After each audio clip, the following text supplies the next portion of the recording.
মধ্যপ্রাচ্যের যুদ্ধের যে সিচুয়েশন এখন চলছে তাতে ইরান কিন্তু একটা যুদ্ধবিরতি চায়। আমি মনে করি প্রেসিডেন্ট ডোনাল্ড ট্রাম্প ওনার খুব ইচ্ছা একটা যুদ্ধবিরতি হবে। উনিও চান। উনি চান এই জন্য যে এই যুদ্ধটা অ্যাকচুয়ালি আমেরিকার কিছু দুর্বলতা পৃথিবীর সামনে তুলে ধরেছে। আমেরিকার সামনে সমস্যা কিন্তু ইরান না, আমেরিকার সামনে সমস্যা হচ্ছে চীন এবং রাশিয়া। যদিও রাশিয়াকে তিনি কোণঠাসা করে রাখতে পেরেছেন ডোনাল্ড ট্রাম্প, কিন্তু এই যুদ্ধের মাধ্যমে যুদ্ধটা দীর্ঘায়িত হলে চীনের ক্ষতি হবে ঠিকই, কিন্তু আমেরিকার মধ্যপ্রাচ্যের যে কন্ট্রোল সেটা ধীরে ধীরে অনেকটা দুর্বল হয়ে যাবে। আমি বলবো না হাতছাড়া হচ্ছে, কারণ এই পৃথিবীতে একমাত্র সুপার পাওয়ার এখন পর্যন্ত আমি মনে করি মার্কিন যুক্তরাষ্ট্র।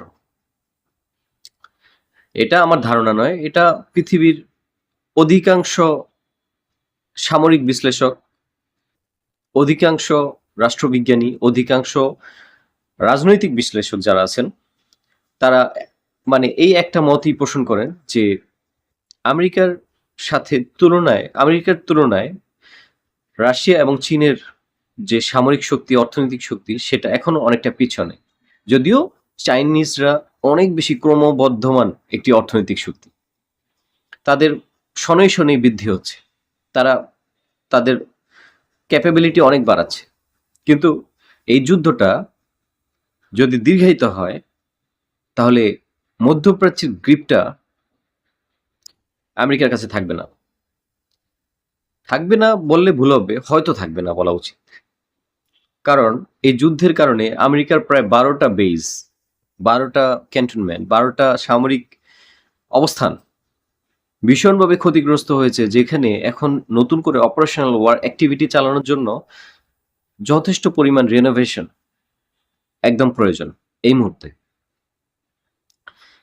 এবং এটা তো গেল আপনার মার্কিন যুক্তরাষ্ট্রের ভূমিকা বা মার্কিন যুক্তরাষ্ট্রের মধ্যপ্রাচ্যের ভূমিকা, কিন্তু ডোনাল্ড ট্রাম্পের যদি ব্যক্তিগত বা রিপাবলিকানদের যদি ব্যক্তিগত মানে দলীয় ভাবে কোনো ক্রাইসিস হয়ে থাকে তাহলে এটা এই যুদ্ধকে দীর্ঘায়িত করে ক্রাইসিসটা বাড়বে। কারণ এই যুদ্ধের যে প্ল্যানটা ছিল, যে যুদ্ধটা ইসরায়েল যে কথা বলে মার্কিন যুক্তরাষ্ট্রকে এখানে এনেছে, ইসরায়েল এনেছে যে এই যুদ্ধ 2-3 দিন বা এক সপ্তাহের মধ্যে শেষ হয়ে যাবে। কারণ আমেরিকা এবং ইসরায়েল যদি একত্রে বিমান হামলা করে এবং ক্ষেপণাস্ত্র হামলা করে তাহলে ইরানের সক্ষমতা নেই। আমরা কিন্তু জানি যে আসলেই নাই, এবং সেটা হয়েছেও।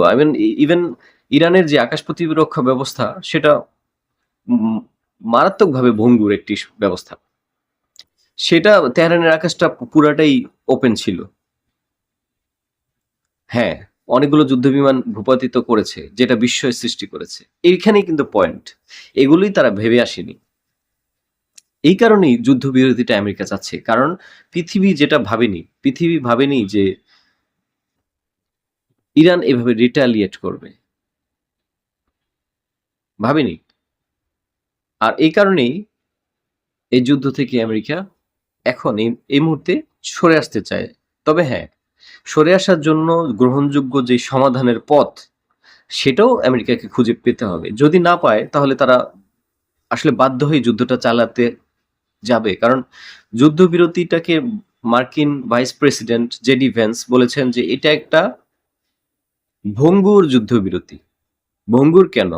কারণ এটার মধ্যে যে শর্ত এবং পাল্টা শর্ত চলছে তাতে যে কোনো সময় এটা ভেঙে যেতে পারে। কারণ কোনো পক্ষই এটা মেনে নিচ্ছে না যে অপরের যে শর্ট কন্ডিশন গুলো আছে সে মেনে নিবে।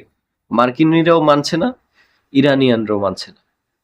আর মাঝখানে এখানে ইসরায়েলের কিন্তু কোনো শর্ত নাই।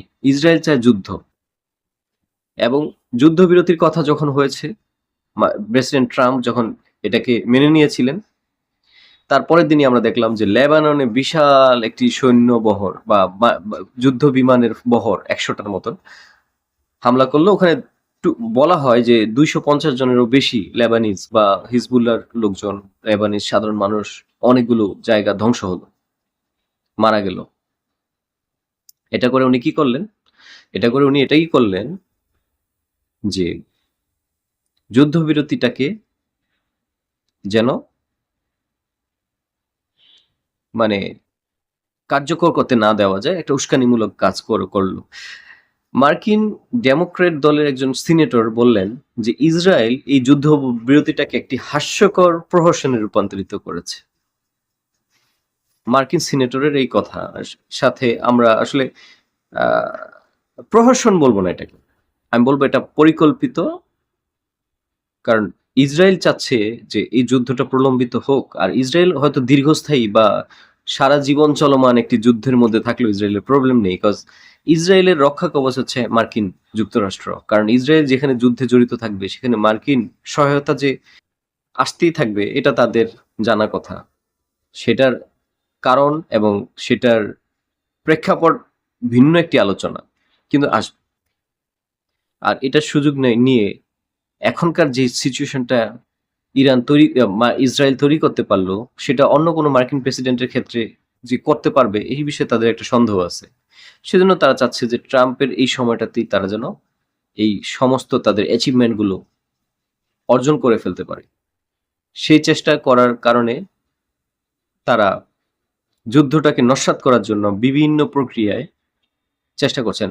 আর এইটা দেখে, এটার জন্য তো ওই যে পাকিস্তানে আজকে যে আপনার দ্বিপক্ষীয় মানে মিটিংটা হওয়ার কথা ছিল সিজফায়ারের জন্য বা ট্রুসের জন্য, অস্ত্রবিরতির জন্য এবং যুদ্ধবিরতির জন্য, সেটা প্রকারান্তরে ভণ্ডুল হওয়ার মতন অবস্থা, যদিও সেটার সময় 10 দিন পর্যন্ত আছে।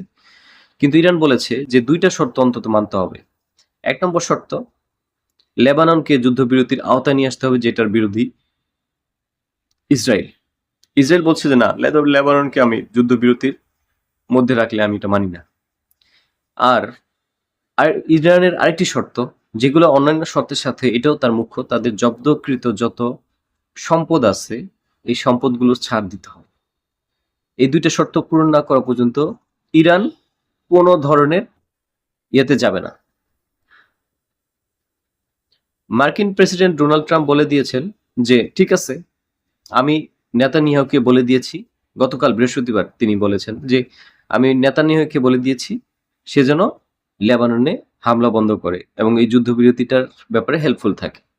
তার মানে কি, এখনো উনি চাচ্ছেন যে যুদ্ধটা ইয়া করুক। আবার জেডি ভ্যান্স হুমকিও দিয়ে রেখেছেন যে এই ভঙ্গুর ইরানিয়ানদের সাথে এই ভঙ্গুর যুদ্ধবিরতি আবারও যুদ্ধে পরিণত হতে পারে যদি ইরান সহযোগিতা ভলান্টারিয়ালি ওরা আমাদের সাথে আলোচনায় না আসে, তাহলে আমাদের শক্তি প্রয়োগ করতে আমরা বাধ্য হব। মার্কিন সৈন্যরা বিশ্রাম নিচ্ছে, যে কোনো মুহূর্তে অপেক্ষা করছে যুদ্ধ করার জন্য।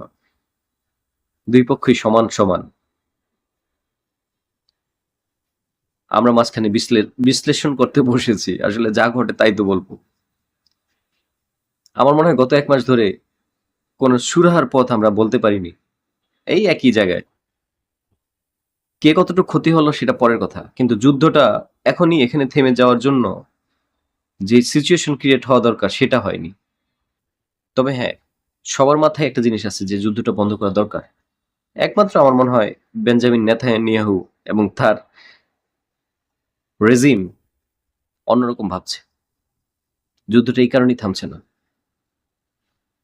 নেতানিয়াহুকে যদি বশ না করতে পারে তাহলে ডোনাল্ড ট্রাম্প বসে আসতে পারবে না। আর ডোনাল্ড ট্রাম্প না চাইলে এই যুদ্ধও থামবে না। এটাই দুনিয়ার লীলা বন্ধু। ভালো থাকবেন, আশা করি যুদ্ধ থেমে যাবে, আমরা সবাই ভালো থাকবো, নিরাপদ বিশ্ব সবাই দেখার ইচ্ছা। সবাই ভালো থাকবো। আসসালামু আলাইকুম।